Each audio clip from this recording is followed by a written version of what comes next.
Welcome everyone to the Voice of Terminus show. I'm Jan Neela. I have Josh with me. Say hello, Josh. Hello. And we have Lex with us. Say hello, Lex. Fake news! I mean, hello! And in the background we have the wonderful Shy. Say hello, Shy. Hello. And Hello, with us today we have Kidritch, who will be joining us for this sit down to talk about Pantheon and to get to know him a bit more and introduce him to the community. Say hello, mate. Say hello, Kidritch. Hello. Oh. I thought you were gonna keep going. That was your cue, mate. I was like, all right, he's just gonna keep going. 30 seconds in, chop! That awkward silence. So I should have just been like, hi, guys. So we're sitting here He forgot who he was. to sit down with him and have a little bit of a chat. Some of you may have seen Kidritch. He got to actually play Pantheon with, I think it was Joppa with you, wasn't it? At some point? Yeah, it was Joppa, it was Dean, Alex Sensual, and Mr. Happy. Cool, so we'll talk about that a bit later. But Josh, you want to go and start it off? Yeah. So, Kidritch, tell us a little bit about your gaming background. Well, I've been gaming for, almost like 30 years now. Since I'm 36, and then I grew up with my grandpa's Atari 2600, and then throughout the years played throughout a miscellaneous, various assortment of consoles. But outside of that, I really started PC gaming in the mid to late 90s.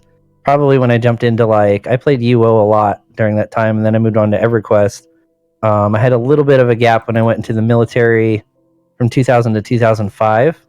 But I still when I wasn't deployed, I'd be playing usually EverQuest. And then when I came back for good before I got out is when I jumped into the WoW beta and played that for a decade, almost hardcore. I played at a sponsored level for a good time. And then I kind of just dipped off of MMOs. I tried playing, Dark Age of Camelot, some of the Korean MMOs, Final Fantasy 11, ESO. I didn't like it first, and I went back to after one Tamriel. But I was searching more for the communities that we had and the good storylines, things that gave you a challenge, and they were just missing. So I played a whole assortment of other video games in the meantime. Cool. Okay. Yeah. So, when you're playing an MMO, would you prefer to play with friends that you have in real life, or would you prefer to play with friends that you met in the game? I like a mix of both, because especially from playing at a hardcore level at a certain point, friends in the game, you can kind of control that environment a little bit more. And I'm surrounding myself by people I like, obviously, but if you play at a certain level, and I had some friends who didn't, sometimes the games wouldn't be fun like that. But I would find, sometimes I would play with them, other times I'd play with my real life friends. We'd go do drunk PvP or something like that, or just help them out on some quests. For me, it's different situations. So it's I guess it just depends on the activity. Cool. So drifting a bit away from the game side of things, tell us about your typical setup at home. System you use, number of screens, etc., stuff like that. Mine's still a single system. It's a 4070 i7 4790K, 1080 GPU, and then normally I have 3 screens. I had one of them just kind of crap out on me recently, so I'm using 2 right now. And then Lex for streaming. What's that? I said Lexa can relate. Yeah. Yeah, and then I just have the streaming stuff, the mixer, the compressor, the lights and stuff around that. But for the most part, I've been building rigs for 20 years, and that CPU has been probably Intel's best CPU up until this generation. They just slap new numbers on new ones, and they're charging an extra $300-400 or whatever it is. That's ridiculous. So you're planning to upgrade any of this hardware coming up to Pantheon whenever it gets released? By the time it gets released, I might consider something in between. Again, with this new generation of hardware is so far ahead of games now, it's not even funny. So it's more of do I have some extra money to burn, and do I want to build a new PC for that? I don't know if I will, but maybe we'll see. This one can definitely handle anything I throw at it. Nice. Yeah, it saves some about hardware when the games being one of the more intense applications that are run on a PC, can't utilize like all the cores. Yeah, exactly. Yeah. So when you go, let's go back to MMOs for a second here. Do you typically do any crafting? And if you do, what kind of trade skills do you typically gravitate towards? Yeah, crafting's very huge. The main reason I say that is because in any MMO, I would always lean on it initially for from like a financial standpoint. You know what I mean? When I get on top of crafting ahead of time or immediately, and I have it in all of them, you know, whether it's blacksmithing or leatherworking or jewel crafting, when you have your hands in all that, like it's easy to kind of like rotate stuff like that throughout if you're trying to make money in game. And then if I have the availability for that, you're very useful to your guild and your friends. They're like, hey, I need this made. Hey, I need this made. And it's like, I try to be a jack of all trades, you know, and I'll put in that effort initially, and then it kind of just like runs itself and it helps everybody. Now, to stay on that topic just a little bit, how do you feel about how trade skills have been handled in MMOs of the past? We dipped on, or we talked about this. I think it was it last week's show, or maybe the one before it. I go back and forth because I do like that I can power through some things and have availability to make a whole bunch of whatever. But at the same time, it became very robotic, and there's no sense of accomplishment. You know what I mean? So it's like, all right, hey, cool. I just, I power level blacksmithing in an hour. You know, what does that really accomplish? It accomplishes, money purposes, but it doesn't make me want to play the game anymore. It doesn't make me want to. How useful are those end products that you're creating at the top end of the blacksmith anyway? Sure, and if it's that easy, it opens it up to like a whole bunch of people. Then instead of just like a few people who put in the time and effort, had fun, and enjoyed it, now there's like 400 max level blacksmiths. I can no longer make money for it. It's just hopefully it's useful to somebody, my friends or my guild. Yeah, exactly. It's not an easy task when you want to bring crafting into an MMO, and try and make it as important or a core feature of the game, and have the gear be of importance to any player out there. So it's definitely going to be a challenge to find that right path to go, because why can't crafting be an additional way to play the game? It would be nice from a crafting perspective if you were part of the guild and you created guild only items that had a guild brand on it, and maybe 2 or 3 of those items within the group would boost up certain power levels within those items, and that way you could the crafting became quite important within the guild setting. That's actually kind of interesting. Have a bound to guild stat on an item. Yeah. And almost have like an item resonance. You get enough of them together, they increase in power. Yeah. Not exactly the. Yeah, I mean, we're going to have to cut that one completely off the chat. Yeah. That's something interesting to talk about. Yeah, definitely. So,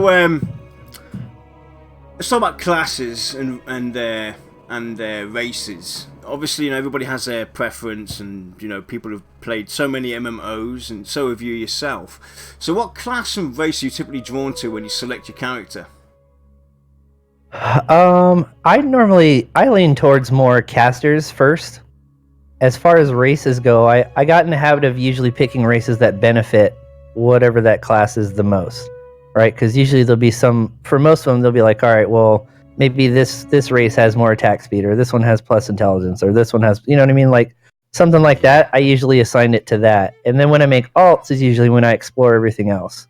Because I'm like, hey, let me go play the orcs now or something, or the elves, and like, tell me their story. Let me get used to it. But when I do something off the bat, it's usually for like functional purposes. I kind of always did the opposite, because I'm always one to try and break the norm. And try and prove everybody wrong that, hey, this might have been the designed race for this specific class, but I want to prove that the other class that I'm playing can do just as good. I'm always kind of like trying to experiment in that area and break the norm. I think that's good. I mean, that's how you do. That's how good theory crafting happens, because we'll get, you know what I mean, like we'll get together and we'll be crunching numbers and stuff, but it takes somebody to do that and be like, you know what, I'm going to try this, and sometimes something pops up and you know, maybe something good comes out of it. So like I think there's a balance between both of those. Yeah, exactly. So going back to Pantheon and your experiences around that, what was the first wow moment that you had when you started to follow the game? I think the first wow moment might have been the actual community. Like I said, when I dipped off of MMOs, it was because a lot of my friends that I'd been playing with for so long had been leaving. A lot of the people I met along the way were kind of going in different directions, and in the community in general, it's like when you look for something new, seemed to be fading out a lot of MMOs. But when I went into the Pantheon forums, there was a lot of good conversations, you know, like adult conversations, people throwing out ideas, there's spitballing, you know, there's good feedback from the devs, you know, that tells me they're listening. And I was like, that's what I want to gravitate towards. And it just so happens that, you know, these are creators of something that I loved and played for a long time. They're also showing that, hey, we don't want to create the same thing. We're going to go in a new direction. So you know, all of these things mesh together, and that's what I want out of an MMO. And I decided to, you know, support them a couple years ago, I think. Mm-hmm. Okay, great. Now, I got my fingers crossed on this one that I'm going to get into that I like. Which of all the starting areas are you most excited to see, and why? I don't. This one I actually sat on for a little bit. I don't know if I can give you an answer right now, because I think starting areas are very important to a game or an MMO. I need to see a little bit more out of it. You know what I mean? The reason I say they're important is because these are where people are going to start, and they're going to hang out with each other a lot. These are people who are going to congregate, and maybe they'll do nothing for hours but talk to each other for hours. Yeah. I want to see how these areas are laid out. Is it awkward to walk around and get to things? You know, again, when I'm trying to be efficient, you know, I don't know. I don't know how much we'll see before the actual launch, but I feel like I'll get a better idea, and then I'll choose from there. You know, and then I'll just relate to it. Again, if I lean towards casters, you know, whatever races and class go to that, maybe I'll end up in one of those cities, more than likely. Very cool. I didn't hear halfling, so I'm going to take that as a win. Okay, yeah. So, relating to your answer just now, if you had to choose between starting in a new area or starting, actually, let me get this question right. If you had the choice of starting in a new starting area or a single area where all new characters spawn, which would you choose and why? I think I would always prefer like the new starting area as opposed to a melting pot of something else. You know what I mean? Because it's part of that immersion of the different stories. And you know what I mean? If I'm playing these different races and there's 10 different races starting next to each other, it doesn't make sense in my head. Yeah. You know, I want to go and hang out in this area, in these caves, or in this forest, or whatever, inside a volcano, or, you know, put me into that and let me work my way out, and then we'll meet up with everybody else at a certain point. You know, I think that's how stories naturally go. Definitely. Yeah. And does that mean that even if you had to travel a good hour in the real world to get to your friends or something like that, you'd still choose that? Sure. Yeah, definitely. You know what I mean? Like, the people, again, that I'm surrounding myself with are my friends. We're probably all similar minded, and we're like, all right, well, this is what I want to do, and then we'll meet up at this point. You know, if somebody's struggling, you know, maybe I can make like an alt or something and help them along the way. But I don't think people would have many issues early on up until the point where we meet up. You know, I don't have to be with them side by side the whole time. We can be in Discord talking, going about our different journeys and talking about what's happening. People can say like, oh, sweet, maybe I'll try that next. Or, you know, it opens up a whole bunch of different stuff. The great thing is as well with the way it looks with Pantheon, there's going to be no restrictions on grouping up with, you know, different races. So that's going to make life a lot easier. That means I can't get away from yard. Because you know you've always got the, you know, the split of neutral races, good aligned races, evil aligned races, and in some games they were limited. I can understand where that came from, but it did definitely limit the communities and trying to build a community, because you had people that, they couldn't care less if you were good or evil or neutral. You had people that were drawn towards the evil side of things, but, it was a good friend, but you couldn't group up with him because you were drawn towards the good side of things. So it kind of, split the balance and split the communities and, apart and drifted away. So I'm really happy that, they seem to be more open towards letting people group up with, that ogre from next door or that Scargorn Lexa, Yeah. Exactly. Yeah. Yeah. So, something that I really enjoyed in previous MMOs is world housing. Would you like to see something like open world housing, whether it be instance, mixed, or both? What is your preference? I go back and forth on this one because I actually was a fan of it too, especially when I first saw it in like UO.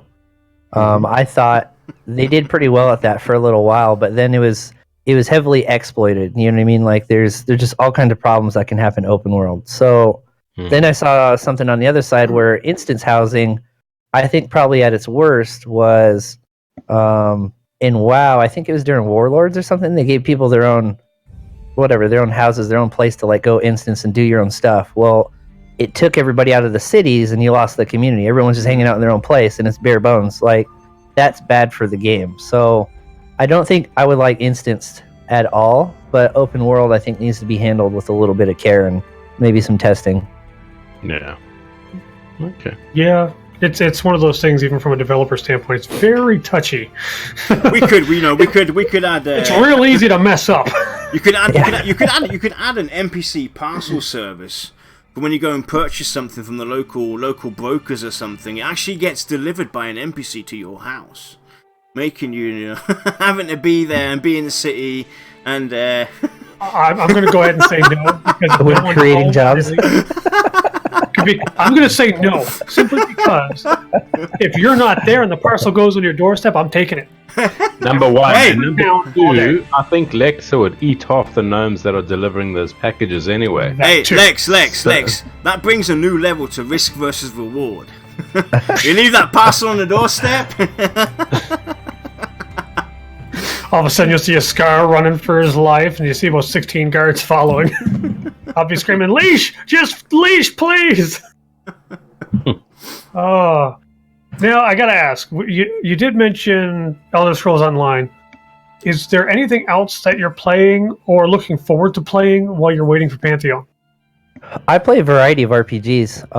ESO, I don't play actively all the time. I go back for when their big expansions come back for like the good storylines and whatnot. So I'll play through that and then I kind of dip on it because I ran through that game pretty quickly and did like all the quests. The end game just isn't as developed as I would like personally. And eventually I was just sitting there just making money on traders, like not doing anything with it. So I'm interested in new stuff like that. Like right now I'm playing Pathfinder Kingmaker, which is an amazing RPG. But anything else that I occupy my time with is usually a lot of those isometric CRPGs, like Divinity Original Sin 2 or Pillars of Eternity 1 and 2, all their DLCs. Like there's a whole bunch of those out there. And I play a lot of indie games because I get a decent amount of keys from indie RPG developers, and some of them are really good, so I enjoy like giving them feedback and helping them like develop those things. Cool. Very nice. So if we look at the mechanics from Pantheon, which one are you looking most forward to? I think I go back to crafting on this one. I'm really interested to see what new direction you can take crafting, and then the PvE side of me wants to see what new things can we do with dungeons and raids. With 25 plus years of MMOs have been out there, there's not a lot of things you can come up with that seems like it's very original, but you can get really creative with like outside of the box, ways to beat these encounters or the environments that you're in. I'd like to see some variation in that. Cool. Lex, oh, it's Josh, is it? I skipped one. Oh, sorry. Trust me, I'm waiting for that one. You're waiting for that question, yeah? I don't know what your feelings are about virtual reality, but if that was something that was more mainstream and it came into Pantheon, what would your feelings be around that, and what would you look forward to if that was part of it? I'm honestly like I'm not big on VR that much yet. I like the rhythm games and stuff like that just for like fun party games or something maybe, but if I think about an MMO in VR, I don't think the combat would be very functional. I think, whatever you're trying to do might be very difficult depending on what kind of controls you have in your hands. Yeah. And like how tired you would actually get. Like I can't go run 20 dungeons and still like, not be out of breath or something. Or it's just there's a lot of functions or even macros and abilities, and I don't know how you would pull that off. So if maybe it was just kind of like a VR like scenery tour, maybe you could get away with that. But I don't see how it would be possible in an MMO. I think you'd have fitness regimes popping up just to keep fit in the game, just to make sure you could swing your sword. I think for hours. We're still a bit of a ways out for virtual reality in the gaming scene to become any kind of a major factor. Yeah. You see it in movies and in TV shows where they're in this like cube of sorts where they're standing, they got the goggles on, they're holding different kinds of weapons to interact with the VR. We're not quite there yet. It's definitely hard to picture sitting in front of your PC with these VR glasses on or goggles and everything, and you're still using a keyboard and a mouse somehow to combat. And plus, VR isn't for everyone, like you said, and people with eye problems, they can't deal with it. I can't deal with it. I can't even deal with 3D movies. I can't, I cannot see the 3D. I'm 3D intolerant, so. It would be vigorous too. Could you imagine like blacksmithing or doing any sort of the crafting? You're like what, this sucks. I could just imagine now. I got the VR helmet on. I'm just standing here in my boxers, hammering away my weapon. What the hell are you doing? This is hard work. I am sweating. You would have all these jacked gamers just from doing all this exercise. Yeah. You're like, look at all these weapons I made. VR's latest package release comes with its own hammer. But you know what's going to happen though for the blacksmith? If you're right, your primary hand, you're going to be hammering with it. You're going to get a little more muscle build up on that one hand, and everyone's going to know you're a computer guy. And I have a big hand and a big arm. Your arm's massive, like your right arm's massive. Your left. I arm's swear like to God, tiny. I didn't just discover the internet. Promise you, it isn't a game. Now, speaking of that, does size matter for your character in an MMO? I mean, I was wondering where you guys are going with this question. I don't. Yarn was very interested in your response for some reason. Just keep smiling. Just keep smiling. The only thing I could think of is like if size like really mattered, would like tall people be hitting their heads on doorways or like would it affect things like speed, like the larger you are in like normal RPGs? You know what I mean? I don't. I'm not sure where you wanted to. I answer? It's kind of size could matter. How about that? It's basically like from a combat perspective. If you're smaller, basically you're not going to be able to get hits as directly, or when you're like a halfling and you're on a mountainside, you've got a better advantage. It's like kind of in that direction. I think it should matter a little bit, and I like it matters in D&D and stuff like that. I've never seen any games take too much of that into effect, aside from like really big raid bosses with like hitboxes or where they parry and where they don't. You know what I mean, like positioning of people. So I think it does matter. Yeah. Cool. Yeah, it does. So there you go, Yarn. You got your answer. I'm sorry. That leaves you out of the running. So let's go and wander a bit. And now you've obviously had your chance at the game. So let's say, for instance, now you're in the game and you stumble across a hidden area in Pantheon. That area is a bit too tough for you right now on your own. But you've heard that there is such a treasure, and what you get from there is totally epic. What would you do? Would you dare to go and try it yourself? Would you get friends? I would give it a shot first. To be honest, I'm always like I'm always interested in challenges and what I can and can't do, and I'll use ESO as another example of that. Is they have these world bosses. Eventually, you get to a point in the game where if you just understand the mechanics, you know what I mean, and you're good at whatever character you're playing, you can go and solo all of those. And I had one guy following me around one time because he saw that I was doing that. So it's like, if I run into an area and I'm like, all right, I know this is gonna be a challenge, like I'll buff up, I'll pot up, like I'll spend stupid amounts of money to be like, all right, this is as buff as I can get, we're gonna give it a shot. And if it becomes clear as day whether you can do that or not. If I can't, then I'll be like, all right, calling the guild, calling some friends, let's go get all this stuff together. But I just want to see if it's possible, because if it is, then I'm gonna tell some other people that it's possible. You know what I mean? Let other people try and challenge themselves, maybe. Yeah, I must admit, I think that's poor design by the developers. If you could take on world bosses and things like that on your own and solo them. So you can. It is a little poor design, but you definitely have to be on top of your mechanics for some of them. You know what I mean? Like the gear my character is in, and my I guess just history with games and just knowing what's going to come out and finding the rhythm of the battle makes it easier for me. Where some people they're getting demolished because they can't stand out of this or stand out of that, or they feel like they just need to sit there and go ham, and then they get wrecked. So I think it depends on like the skill level of the player, but I enjoy individual challenges if they're out there. Yeah, no, exactly. Challenges are great, and I also love a challenge to see if you can. But yeah, I just find that it's no go. I agree with you. You're right. It's a world boss, so like that shouldn't happen. But I'll lean towards like your answer probably. Yeah. So in terms of character creation, what features could you do with that, and why? I'm never, as far as like going in depth with character creation, I'm never that huge on it. So when you get down to the details of like eye slants at 40 degrees, or minor lip tweaks at 20, it's like those kind of things I skip right over.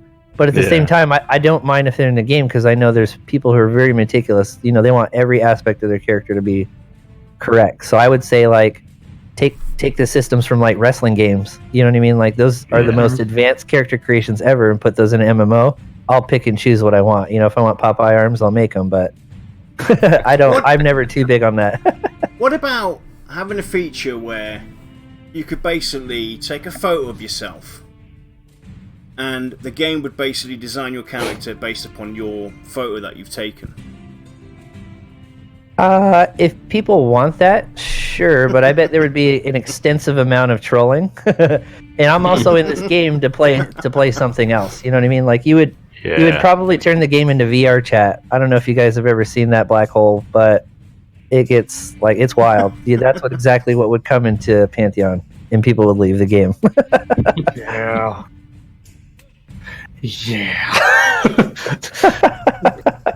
See, I could go on a whole other tangent. I ain't going to touch that one. we don't want to be here for another hour. So, what are some of the things you don't want to see in Pantheon that are from other MMOs, like flying mounts, vanity pets, things like that?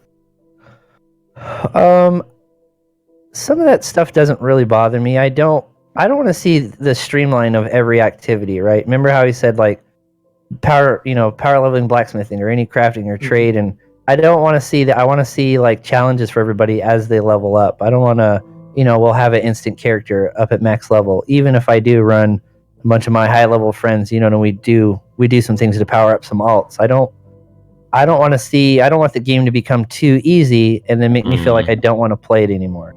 So if they do that in any aspect, or actually, what really makes me mad is an abundance of like collect 10 gizzards quests. You know what I mean? Like that. All right, I'll take the easy XP, but I don't want to talk to this guy ever again. I don't want to do this again. I want to leave that area instantly, because that's the only thing they got for me. Yeah. Or when you come to like a quest hub, and the first 3 or 4 quests are those, like kill 10 of this and get 10 of those. And it's just like, I think I'd rather fornicate with a cactus, thank you. Well, it's not so much go kill 10 of these. It's like you get told to go kill 10 vats. You come back, oh, go and kill another 10 vats for me. Oh, and while you're at it, go and kill another 10 vats. It's like, hello? Why couldn't you just tell me to go kill 30 rats? Yeah, exactly. Yeah. I would rather the developers say to me, just stand there for half an hour. You go make coffee or whatever, and we'll just up your XP bar by. Oh, can you just imagine? 50% What do you have to do? What's the objective of this quest? To stand and not move for 25 minutes. I couldn't do it. I mean, either. I'd be like, abandoned. I'm done. Sorry. I made it to like 4 minutes. And then after you kill all those rats, I want you to go back in there, go through that gauntlet again, because there's a really big rat at the end that you got to kill. Right. Like, why didn't you tell me that the first time? I was right there. I saw him. I could smell his breath when I was done, so I came back. Yeah, but I actually did kill him. He has his head. No, that doesn't count. You have to go back and kill him again. I hadn't told you about it yet. Yeah, I already killed him. But now you want me to kill him and get his head, but I couldn't get the head unless I was on the quest. Yeah. Ah! Yeah, so anything that takes away from the sense of accomplishment or you know what I mean, that just makes it just way too easy, I hope to never see that. That would actually be a pretty cool feature to have, where you go through the world, you're killing monsters and everything, and they might drop some unique items like the head of that monster, and you go about your business, you wander around the world, and now you stumble upon an NPC that's interested in this head, and you can actually give it to him because you've got it already. Like, you've seen this like in movies where you stumble upon a mysterious item, and then as a movie progresses, the story progresses, you'll stumble upon someone who's actually interested in this item or knows about this item, and then it starts to bring more depth to that story and kind of drifts you into a different direction or gives you a hint as what to do next. I think that would be a pretty cool feature to have, where with the whole quest system and everything,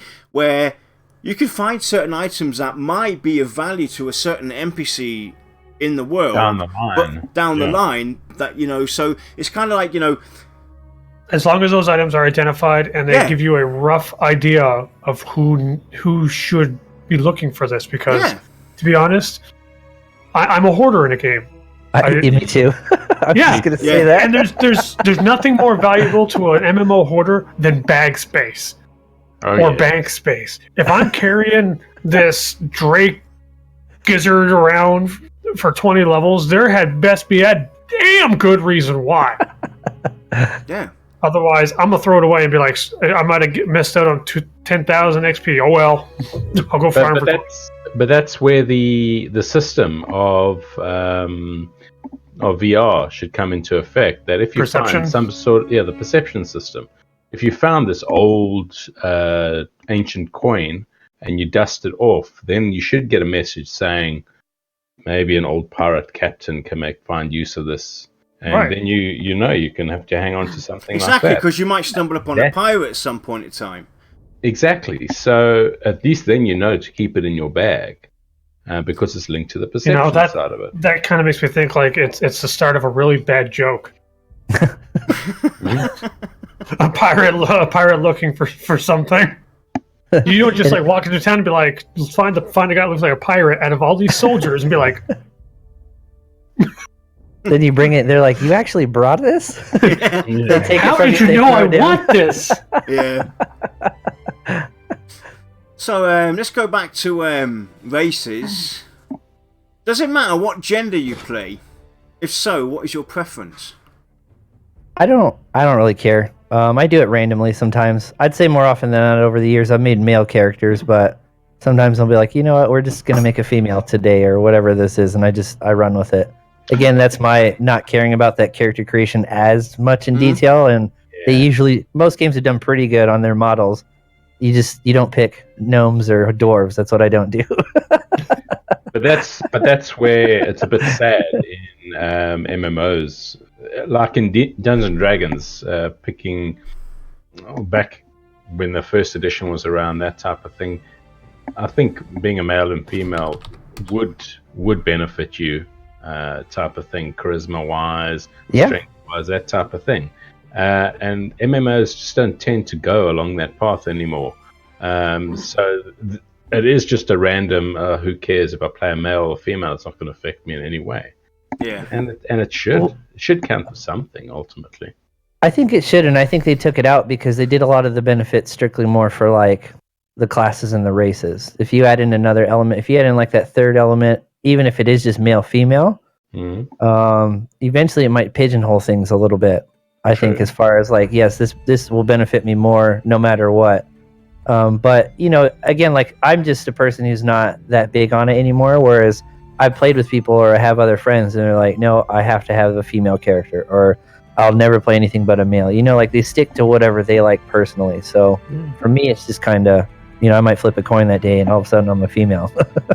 Your female characters in Pantheon might be more perceptive at the end of the day. Then I might choose that. You know, again, I like I said, when I create my first character, I'm very functional with it. You know, I want these stats. These are going to help me out. And then when I make alts, then we'll flip coins or do whatever it may be. Yeah. So, in terms of the environments you're looking forward to most spending in the game itself, what are you looking for?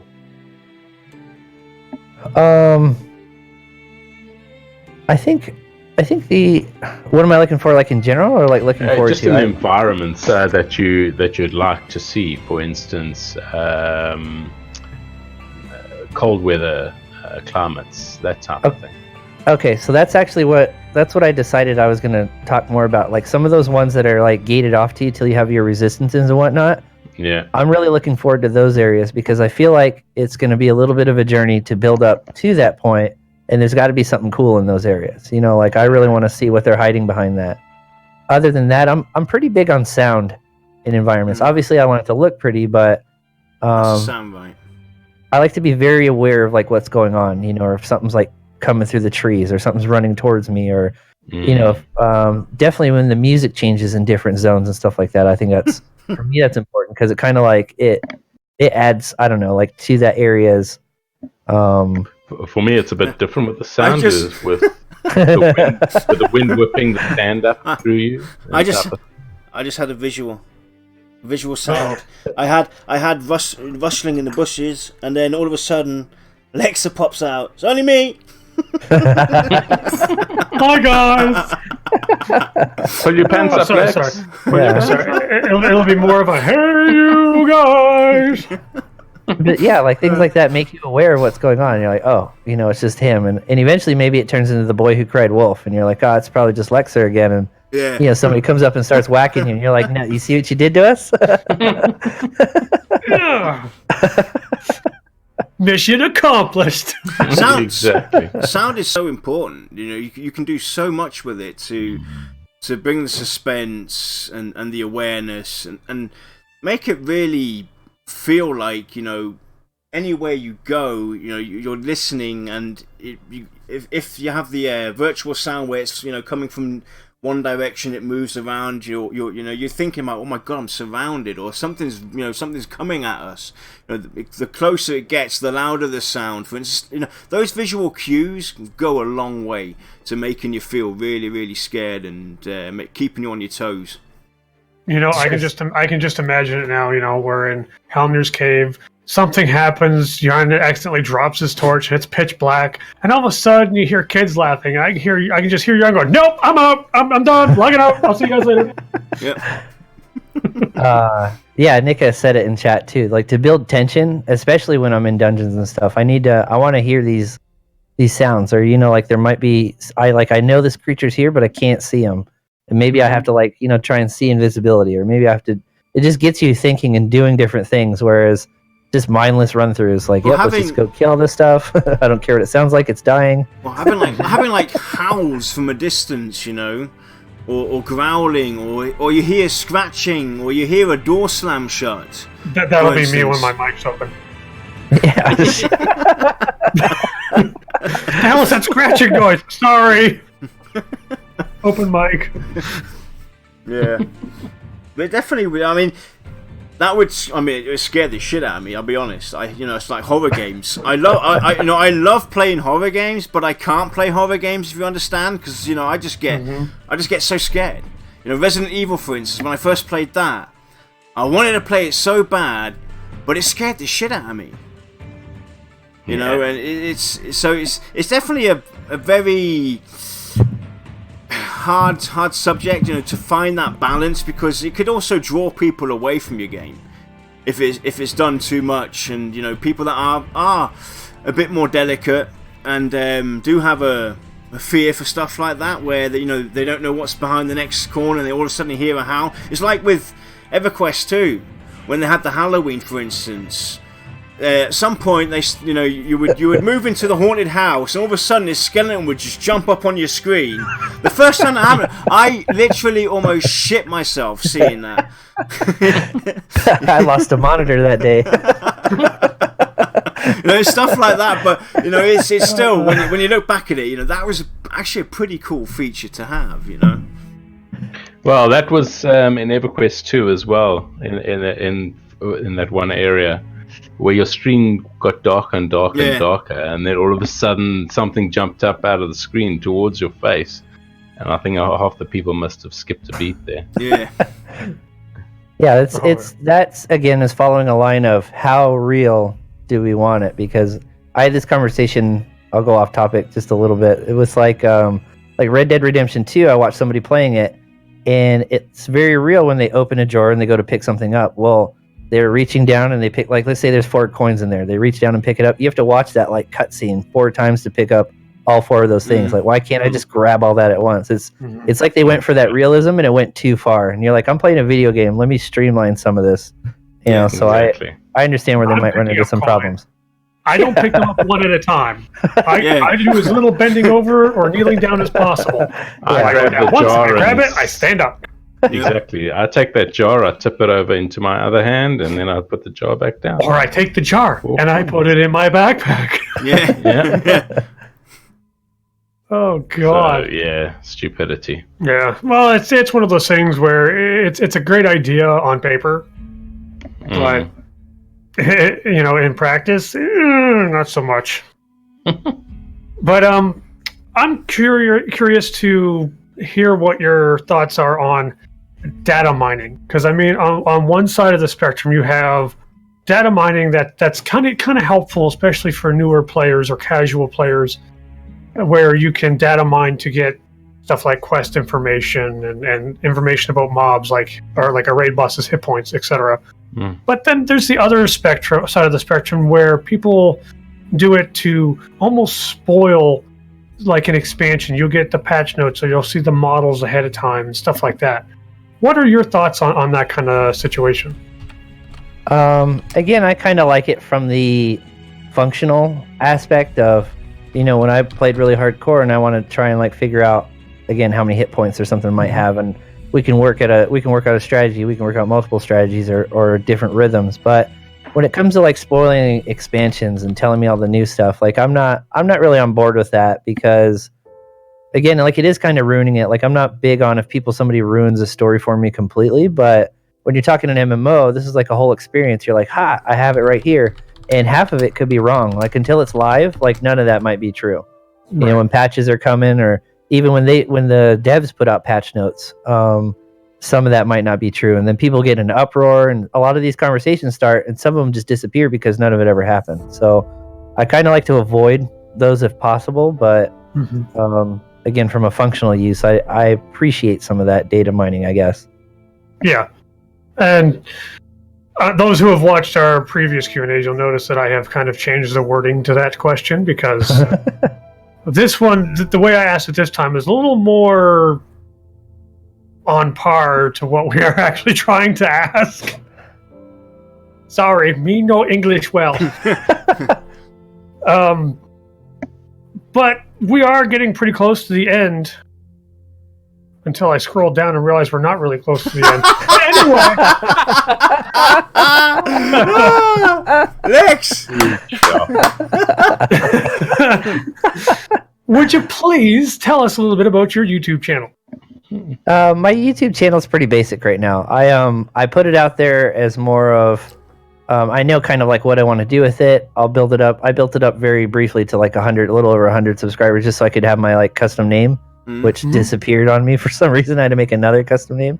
But right now I put like let's play videos on like certain RPGs, the ones that I want to share with people. Eventually I will have Pantheon content up there. I don't know what type of content, or if it's going to be like multiple different types of Pantheon, but I want to let the game flesh out a little bit more and see like where could I contribute that would be beneficial for people, or I would enjoy making these because I stream on Twitch full time. Making YouTube videos is not like I can't do that. You know what I mean? Like I would need to pay a video editor probably a decent amount to help me put together some of these things. So my income would have to be flowing for that to do it. So trying to do both of those full time, very few people can do unless you're just very adept at editing softwares, you know, and whatever else, all that work that puts into it. There's a lot of creative time. I mean, just all kinds of stuff. Right. Now, since you also mentioned Twitch, where can people find you and what kind of schedule do you stream on? You can find me on twitch.tv/Kidritch, KIDRITCH, and I stream Monday through Friday every night usually it's from like 6 to 12 MST, Mountain Standard Time. So whatever that translates to you guys. And mostly it's... really late. Yeah. Yeah, so mostly I do like story-driven RPGs almost exclusively. And then again, like the indie RPGs and stuff, like I'll showcase a lot of keys and stuff from developers that send it to me. Okay, cool. So will you be streaming Pantheon on your YouTube, Twitch channels if you do? Yeah, on Twitch for sure. That's going to turn into like my main game, and then once we kind of get into the flow of it a little bit, then I'll start mixing in RPGs again here and there. But I will be playing a lot of Pantheon. Like I'm really really excited to do that. I will never stream on YouTube again. It'll just be like certain types of videos that are hopefully helpful for the community, and that's about it. I love that. I will never stream on YouTube again. Oh. Yeah. No, I've you hear that, YouTube? Be warned. You hear that? I've already chosen my direction. I've never done it before on YouTube, but the way that I monetize on Twitch now, it makes no sense for me. And even being as an affiliate, and hopefully going further than that, you can't stream on them at the same time. So again, I would have to take up a whole lot more time, to appeal to two different audiences, and I don't really need to do that. Right. Okay. And then finally, what can people expect to see from your channel in the future? Tons of Pantheon streams. A whole crap ton of Pantheon. Yeah. No, again, like I play the story-driven RPGs. We're finishing up Pathfinder Kingmaker. We spent like 130 hours on the game. It's pushed my content calendar back a little bit, but I love taking people through different stories, and I love taking suggestions from people about different games with a good story. Some of them I may actually take a chance on Anthem because BioWare is capable of creating a good story. I want to see how far we can get and maybe share that with everybody before it comes to the grind. And when it's the grind, I'll do that offline and I'll switch to a new story to share with people.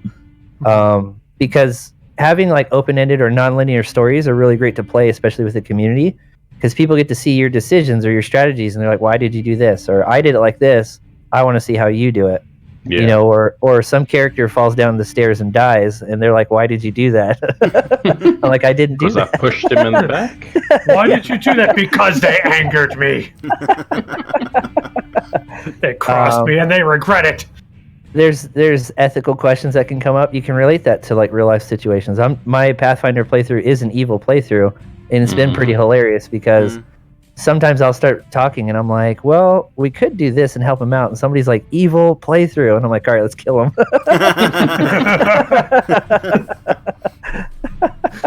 Oh, God. Now, so... They do say, though, that the choices you make in games can actually determine a person's behavior.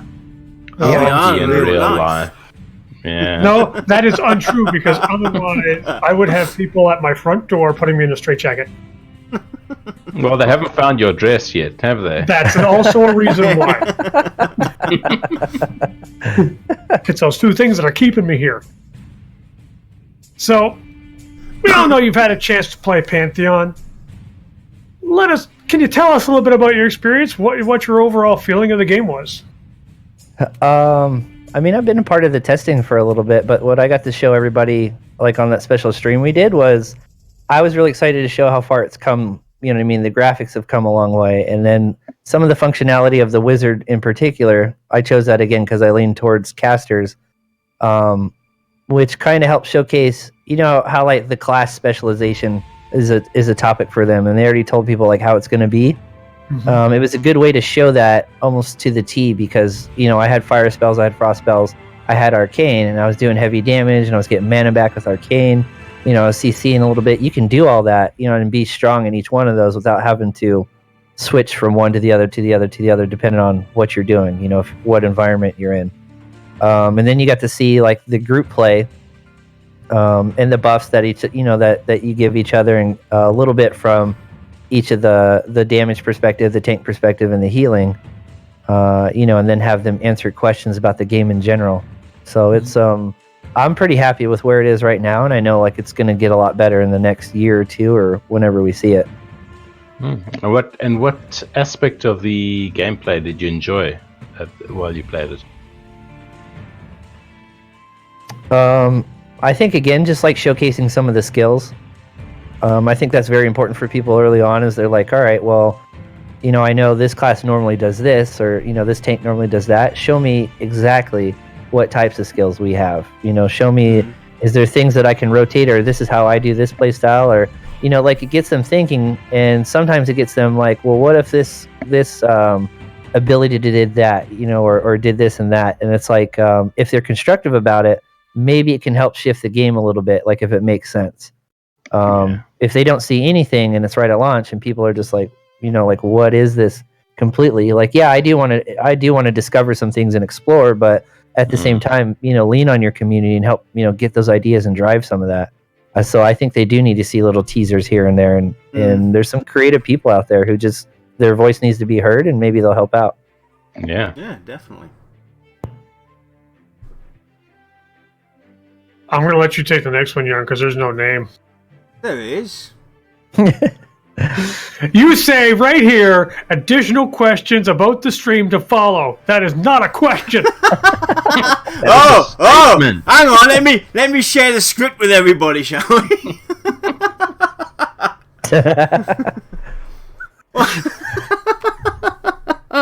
I was sitting here reading going, what the hell does that mean? It means if any of us have any additional questions to ask him after he's talked about the initial question, they are to follow. When have we ever needed that footnote in the past? Lex, with you lately, I had to be on the safe side. Fake news! I'm unsubscribed right now! You guys suck! Children. Oh, God, I got tears rolling down my Back to cheek. it. Okay. Hey, you gotta have a good time, and that's exactly what we're having. Hey, if you can't laugh about yourself, then you're doing something wrong. Well, I'm not laughing about myself. I'm not laughing about other people, but still. Yeah. Out of all the lore that's out there, I'm kind of curious which bit of the lore actually really grabs you the most. I'm not like an expert on it yet by any means, but when I was reading the part through like the Age of Chaos, I'm always interested in like the previous wars and the previous battles between different factions or races, and how some certain situations were handled, and it gets me thinking of where might it go from here, or whose perspective, who was leading.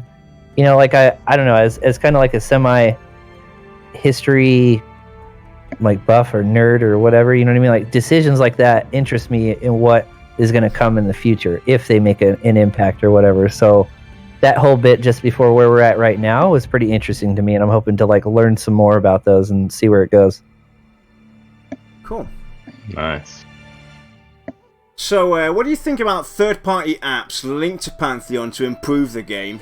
Like something where you might be able to communicate with your friends in game with your your phone or whatever, to inform them that you're not going to make it tonight or something like that. I don't mind communication ones. So this is another one I go back and forth on. So third-party apps. One that was mentioned was like something tracking DKP. That's okay. Talking is okay. Eventually, like even like WoW opened up something like Auctioneer. You know what I mean? Where I could keep track of all that stuff on an app. Now, me, like when I was like ready to make a whole bunch of money, that was exciting and stuff like that. But it can be used to, you can manipulate a market, with something like that. If I watch it with other apps, I'm not gonna lie, like I did that at one point, and then I was like, you know what, that was really terrible. And then I learned from it, and I didn't do it again. So I know what some of these are capable of, doing on the bad aspect, and I think simple ones to kind of just let everybody be able to talk to each other should definitely be allowed. Help that community thrive as easy as possible. Because we do all have phones or something. Yeah, exactly. I think that especially from a guild perspective, using some sort of phone app to maybe update events and that type of thing to let everybody know would be great. Would improve the game, I think. It would improve the communication, with your communities and everything. It would definitely allow you to communicate on a wholly different level. If you look at forums, for instance, it's becoming less and less. Hardly anybody uses forums anymore. It's going to be the old school, long-lasting guilds that still have a forums. But newer guilds, newer communities that come about, they don't use that kind of stuff anymore. You've got Discord and everything. But from a games perspective, when you can't log in, you're at work or whatever, and something's come up, informing your guild about it through your mobile phone to kind of log into the Pantheon chat system or whatever and tell them, I think it's a pretty cool way to communicate. I have a teenage niece that doesn't even know what a forum is. Oof. Yeah. I died a little inside when she didn't know what it was. I die a little inside every time I look at my age on my passport. So yeah. No. Every time you sign up for a website and you put in your birth date and you keep scrolling down to find your date of birth, and you're just like, every time I go down, I'm dying every bit by bit. So kind of quickly sidetracking here, but my neighbour, right? He's a bit younger. He's in his early 20s. And we did, we were messing about with, I don't know what the game's called in English. It's basically, Who I Am, where you stick a piece of paper on your forehead with the person you are and everything. So I picked the famous actor and comedian Eddie Murphy. He did not know who Eddie Murphy was. I'm like, oh my God. What about Charlie Murphy? Yeah. Hello? You haven't seen Beverly Hills Cop or it's like what's the world turning into, man? I had it made me feel old. I used to like to do like questions as stream titles and stuff sometimes just to like drive conversation, and I chose one day. It was what type of animal is Snuffleupagus? I think I like three people come in chat. They're like, "What the hell is a Snuffleupagus?" I was like, "Crap!" I was like, "Did we hit that age where like Sesame Street doesn't exist anymore?" And everyone, he hasn't even been on Sesame Street for like 15 years. Oh my God! Yeah, so I realized that I'll have to like fine tune those a little bit. I'm like, all right, we're having some age gaps, and I need to like find stuff that everyone can resonate to. We'll just go back to like, does pineapple belong on pizza, right? And people get pissed off and talk about it for hours. Oh God! That's what I used to tell. Someone asked me that. I said, "Pineapple doesn't belong on my pizza." I don't care if it's on anyone else's, just not on mine. Because I'm the one that's got to eat it. Yeah, see, their chat goes. There we go. Pitchforks! Pizza with pineapple's good. Pineapple does belong on pizza. Thank you. I think so, yeah. I like it. Okay, so let's assume we can get our hands on a time machine here, and let's fast forward 3 years from now. Hang on, let me turn the stream off real quick and we'll restart it 3 years later. Okay, bye. I probably won't be here. Yeah, that'll be something. I'll just duck down in the chair. This is 3 years from now. But not to like be optimistic or anything, but we'll assume Pantheon has launched. What do you think that Pantheon will have become in that time? I honestly I'm very optimistic about it. I think at that point, if we're talking 3 years, maybe we're even coming up on a first expansion. I think people will finally see it, for what it is, and that community will have grown and be built by it. And I really think that whatever, streaming or YouTube videos, like that's going to be very, very helpful for it. There's already some people who are very opinionative, but like they haven't even seen it yet, and they, you know what I mean. There's some big names out there, but I think when they get their hands on, I was going to raise my hand there until you said people haven't seen it. You know, there's people once they get their hands on like more of a finished product, then they'll get behind it. And the reason I believe this is because the Bless Online debacle, that was like the perfect example of people want an MMO. They really want an MMO so bad that they're willing to throw $150 at something they've never seen before. Yeah, true. So let's educate them more. And that was around 10 years ago. But it's not going to get into it. Yeah, people are like, you know, MMOs are dying and this and that. Well, it's because we're letting them die and we're making them too easy and we're not building the communities. Exactly. All those things I talked about early, you know, VR. We're not pushing back against the developers to say, this is crap, this isn't crap. So, sure, and part of that too is saying that in like a constructive criticism way, which we talked about that. If I say this is crap, this is why, and then here's how I think we could fix it. People don't want to do that. They're like, this is crap. I'm going to go tell everyone else it's crap, and that's the end of that. You know, a lot of people that do exactly that, every time I see that kind of conversation going on, I can imagine them screaming at a leaking faucet going, fix it, fix it, fix it, fix it, fix it. And the other thing, too, is that except in Pantheon's case, a lot of the alphas and the betas and the stuff that go out there, a lot of people either they want it just to say, oh, I got to play it first. Yeah. And they don't report back anything. Or they're just so immersed in it that, you know, they're not used to like, this is what you should do as an alpha and beta tester. Here's what we're testing. I need that feedback. You know what I mean? I still have a checklist that I've evolved from like 20 years ago from beta testing that I'm like, I'm going to run through all this, you know, we're going to test it. And then when we get to the next phase, we'll test these things. People, I think, to get a key or whatever should have to be, it almost be mandatory for them to do that again. Well, because we're in an age now again where it's just like, hey, I got to play it first, but I didn't help it at all. The big problem there is the early access debacle, right? Mm-hmm. Most of these companies nowadays, they'll sell you an early access package that gives you alpha beta access. You know, that's got nothing to do with early access. Alpha and beta should be just that, alpha and beta. And after that, if you want, you can sell an early access package, you know, but it's put in the same category, and people look at it now and think, you know, like you just said, first, you know, get their hands on the game first. That's what it's all about.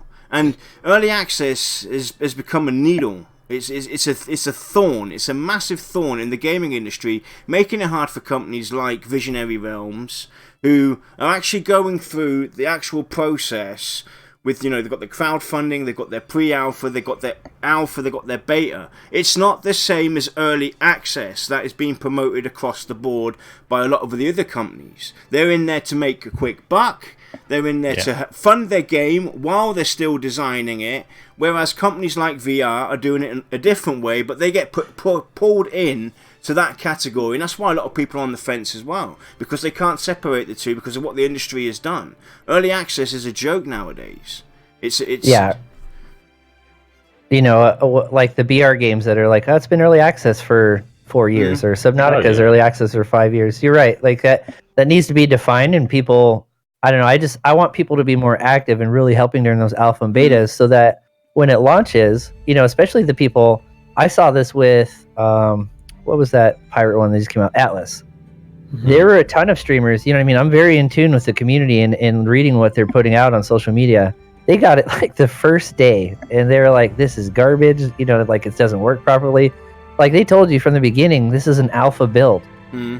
So an alpha build means there's going to be some issues, and again, they just completely dumped on the game, and they had no constructive criticism. I'm like, well, did you take, you know, eventually I got to stop being that warrior on the forums. Like, well, did you take this, you know, to them and tell them about it? Because I can't keep telling them that because they're not going to listen to me. I hope there's a shift in that. Maybe I'll put that message out on my platform, but I can't go through and answer 1,000 awful tweets, you know, or whatever. Right, people are just dumping on it for no reason. Plus, it's not your job.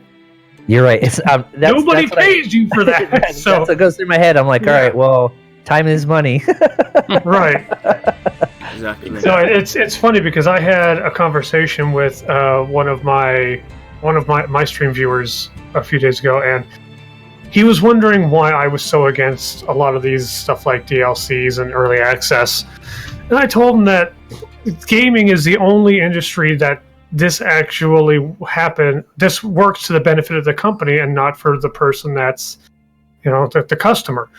Because if you were to go to, say, Wendy's and you were to order a burger, they're going to sell you the buns before the patty's ready. There's your early access. Yeah. You can eat it, and I guarantee you it's going to taste like garbage. Unless you like bread, but to each their own. And then they'll finally give you a patty, but it's a little burnt, or it's not cooked all the way through, or it's too small, or maybe it's a double and it's missing a patty. But then they're going to sell you the cheese as a DLC, and the lettuce as a DLC, and the pickle as a DLC, and do you want sesame seeds on that sesame seed bun? That's going to be another $1 extra. Yeah. All I want is a freaking hamburger. Give me a freaking hamburger. All I want's a game. Just give me the game. Just imagine if life was like that. Life would grind to a halt. The guy I was even talking to even said, he's like, you know what? You go to Wendy's next week and they'll probably charge you extra for the pickles. Like if they do, it's going to be a freaking apocalypse. It's like you order a coffee, white with sugar, and then early access. You get the mug and there's milk in it already. There you go. Early access. Anyway, let's move on. So, are you planning on joining a guild, and what is your preference? Skip the question, Josh. It was me first, mate. That's it. Meet him at the flagpole at 4 o'clock. Yeah. Go on, Josh. We'll let you start your question, and I'll jump in after this one, Lex. I'm not mad. I'm not mad, but I'm very bitter. You throw Kidritch off now. He's got his notes down in an orderly fashion. I know. Skip to page 32. Let me read it as it's written. Are you planning on joining a guild? What is your preference? Actually, it says reference on mine. Oh, reference. It did say reference on mine too. I'm like, do I need a reference? Yep. And are you planning on joining a guild? Do you have your previous guild history so that we can call them and Yes. So your guild leader references. Give us references, please. So at some point I would like to join a guild. I've looked around at some. I've seen some on the Pantheon forums. There's other people that have reached out randomly, and at some point I probably will do that. I just need to decide at what level I would like to play at. You know what I mean? Because there's like casual guilds, there's some that are a mix of both, there's some that are straight hardcore. I'm sure they're all great communities. I just want to know, there's times where maybe I just want to chill out and I can't do it in this guild. Like I said, I know what it's like to play at a very high level, and if I commit to that, like I have to go in 100%. Because there's, however many, 20 other people or however big the raids are, who count on me and give me their time, I got to give them that same respect. But if people are just casual about it, we'll kind of, do stuff here and there, like that's okay. So over the course of this year, maybe I'll find something, kind of like work my way around and settle on something. But yeah, I would like to join a guild at some point. And make sure you gather those references. Yeah. Cite my sources. I always tell people that guilds and MMOs, or even clans for shooters and such, they're like a good pair of sneakers. You got to find the ones that fit you and feel right. Just because my shoes are great for me doesn't mean you're going to put them on and they're not going to be ungodly horrible. It doesn't matter how good the shoe is up by itself. It's how it works with you. Yeah, exactly. Yeah, so when the game starts fleshing out a little bit more, and maybe some other ones like pop up and thrive, or there's plenty that have been established, like for super periods of long time, and I know those are good communities I'd like to jump into because there's a good cohesion already, as opposed to like brand new ones when I know the troubles of building a guild from fresh and having to work through some of those speed bumps before it kind of like starts, you just start making those friendships and those bonds where you don't have any of the issues that like brand new guilds deal with.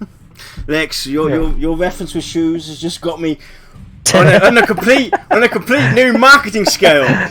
Guilds are like shoes. Find a good pair and wear them. I'm good for little things like that. Right, so I'm gonna go simply because I've spent the better part of 20 some odd years in IT, and I've had to explain very complex things. People have, like explaining why someone's internet is slow to a carpenter. You know, you got to figure out how to make it so that they understand. And I guess the shoe one works. I didn't really think too hard on it at the time. I was just like, okay. Yeah, no, exactly. I'm gonna have to make a poster now. So Guilds are like shoes. I'm gonna have to do Guilds are like something. shoes. The VOT is that raggedy old tit pair As long of as you don't tennis bring shoes. in the whole ogres are like onions thing, I'm good with it. We have layers. You have to peel them. They have layers. And if you shove them in like someone's Shrek. face, they cry. Alright, so right, you just brought in a new contest after we finally launch the contest we were meant to launch at the beginning of the year. So we're going to do two contests coming up. One with advertising guilds with real life stuff like shoes and onions and oh god, yeah, I've got something coming. I've got something coming in the works now. He actually snorted. That's when you know he can't stop laughing. Oh my word! I hope every one of you out there, I hope every 37 one of you people out there are laughing at this, and anyone on YouTube, I hope you're laughing too. But back to kind of what you said, like I was an IT director for a bit, and I had to talk to people differently. You know what I mean? Like if I'm talking to salesman people, if I'm talking to executives, like some of them don't understand stuff, and like I would almost crack up laughing when I'd start a sentence and you could see like the CEO's face or this whatever director's face just like turn their head like an animal, and I'm like, all right, I gotta change my sentence like right now because they didn't understand any of that. Yeah. So Yeah, I've had to do it a lot. I bet. that's where you shake your head like and you nod along.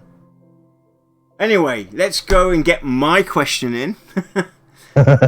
Would you attend a Pantheon type event, and how far would you travel to get there, and what would get you there? Yeah, 100%. I would, wherever it is, I would travel to it. I'm really big on traveling in general. So if they put it in some faraway place that I haven't been, that would be even more incentive for me. But just again, like what I felt that sense of community a couple years ago, and what I think it's building into, I want to be a part of that. I want to be a part of these events. I want to, show people how awesome it is, and I want to meet these other people and make friends and stuff like those. I love events like that. Like I haven't missed a BlizzCon since their first one because of what the level I used to play at, the people, none of us have played WoW in 5-6 years, but we still go there, we hang out or we'll watch tournaments. Like I love their different games. There's all sorts of reasons to go to those, and I know what it's capable of. So I would definitely be at some Pantheon event. Here's one way to choose. Here's a way to really showcase your dedication, though. If you had to travel across one state on the back of a donkey to go to a Pantheon, would you do it? Yes. There you go. Would you swim across the Atlantic Ocean? And yes, Lex, this last question is in there twice for a reason. It all depends on the answer. Oh, so if it's me, I gotta ask it again. Are you sure? Final answer. So the one question that everybody's been waiting for, the only one in my opinion that actually matters, even though I know what the answer is going to be. Who is the VOT host with the most? Okay, so I did my randomizer thing again, and it came up with Yarnilla. Oh God! Your randomizer's broken. So I'm going to have to ask this: are you sure? Oh my god! No, I think all you guys do really great. Oh yeah, all you guys do really good. I usually when I come here, I'm either like helping my mom sometimes during the day or whatever, but I usually catch most of the Friday shows. So I appreciate a lot of the stuff you guys do, and I appreciate you guys like having me on and whatnot. Like that means a lot. That's great. I'm glad to have you. Yeah, definitely. Yeah. It's about building that community, spreading the word, getting it And out having there. some fun. Exactly. Yeah. Finding the right shoes. Yeah, Right. Exactly. yeah. And sharing some shoe cheese with Shy. Or sorry, Froggy. And building those references. Yeah. Yeah. Making sure I can get into them guilds, get my references. I'm pretty sure that if I gave Yarn my references, he'd be like, no. Yes, write them in triplicate and put them in the round font, correct? Yeah. So that brings us to the end of our interview portion. Let's go have some fun right now. Any questions, Yes, Shine? I'm wearing pants because it's cold. The only question is, my God, what is wrong with you people? Would you like a list? Because if you would, Exactly. like a No, Right. I don't need a Do list. you I have- don't need a list. Do you have another 3 hours? This could take a while. That's what I'm saying. Do not. No, we'll do this another time. We'll go. And are there our own professional show. psychiatrists What the hell watching? is wrong with these people? But no, we have no questions other than that. That's the only question I had. Cool. Well, I guess we can call it then, eh? Yeah. As long, So- as long as you're not calling me, we're good. So that was our interview with Kidritch. Can you grab your YouTube channel, Twitch channel, and post that in chat, please, for everybody to look up your Twitter as well, if you can. Yeah. I came unprepared today. I normally post those in. And I'm lazy, so. You can reach him in the channel he's going to post right now. It's a blast having you on and getting to sit down with you. And feel free to stalk him in his Twitch channel and tell him that his answer to the last question was wrong. Yeah. Dead Yeah. wrong. Yeah. Well, ask him to explain it in different terms. Anyway, Use a boot analogy. next, yeah, use the shoe. Explain why you chose Yarn using boots. Well, I know where one boot can And then go. explain right? why you're wrong. Oh, look at these two. Look at the very bitter now. Oh, Jan gets a vote. Oh, yeah, you can stick a boot somewhere. And You're still 20 behind me, so deal with it. hey, come on. All right. If we go back and count them all, yeah. I don't need to count. I know I'm I'm sure winning. you cheated. Oh, we know you've had it. Doesn't matter. I know I'm still you've winning. had votes. Anyway, next week I would if I had to. We were talking about utility mechanics, and that goes to something like lockpicking, and around those realms of possibilities. We're going to explore the wild adventure there, and then after that, we will be sitting down with. No, we need to get Moko. Huh? What? Moko said that doubt we'll ever get him, so Moko's coming on. I don't care. Yeah. I don't care what it Moto's takes. coming Oh, Yeah, well, well, we'll have Moko on then. Moko, you up to it? We'll get you on. Oh no! I don't care if you're up to it or not. I can't type him out if he's on the screen, you guys.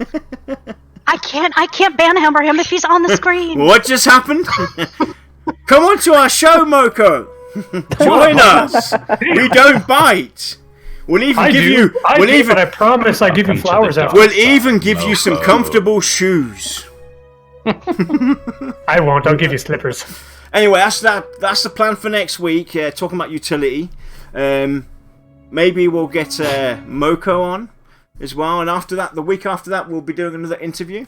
We'll be sitting down with Melfin, I think his handle is. Joe Leonard on Twitch. We'll be talking with him, sitting down with him, and we thank you all for joining us today. We hope you have a wonderful weekend. And Kidritch, again, thanks a lot for coming on. And Thank you. we'll definitely see you around. And Yeah, definitely. Thank you. have a good night, everyone. See you. Alright, guys. Cheers. Have a great weekend. And buy yourselves all a comfortable pair of pair of shoes. shoes. And make sure you get all your burger when you go order one. You get your references soon.